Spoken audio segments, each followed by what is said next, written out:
Hey, Alaska, I wanted to give you an update on an issue I know many of you have been reaching out to my office on, and it's because, quite frankly, we're the most pro-military, most patriotic state in the country with more vets per capita. And it's been this issue of one of my colleagues from Alabama, his hold on hundreds and hundreds of military officers' promotion.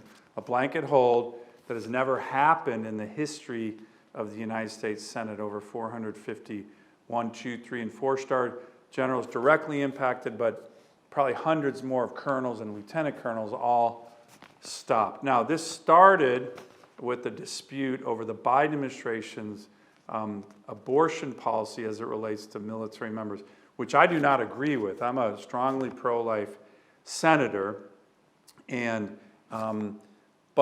so I don't agree with that policy of the Biden administration at all.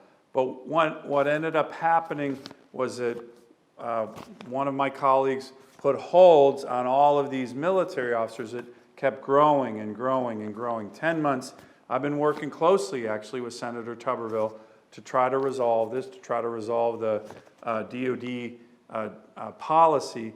But what became increasingly clear was that these holds were punishing the careers of military members, punishing their families, and they have nothing to do with the policy dispute.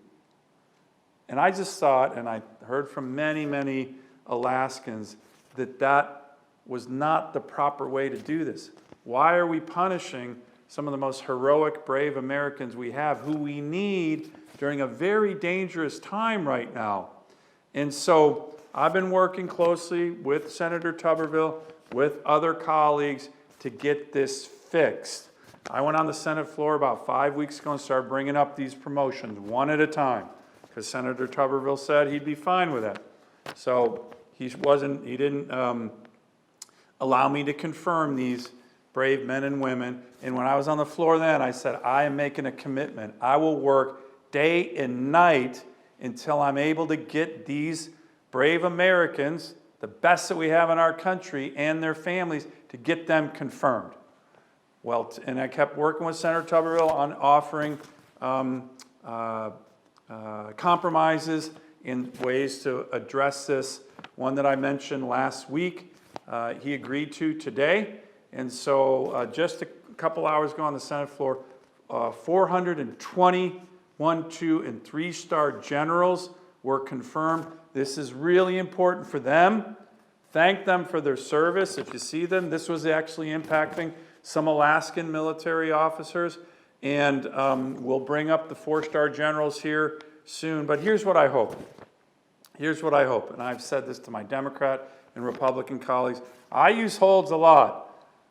Civilian officials, maybe a 4-star general, but directed singular holds.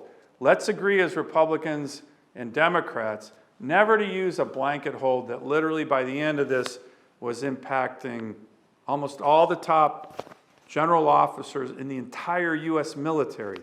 That was not helping morale. It wasn't respectful to our military members and their families, and it was dramatically undermining our military readiness.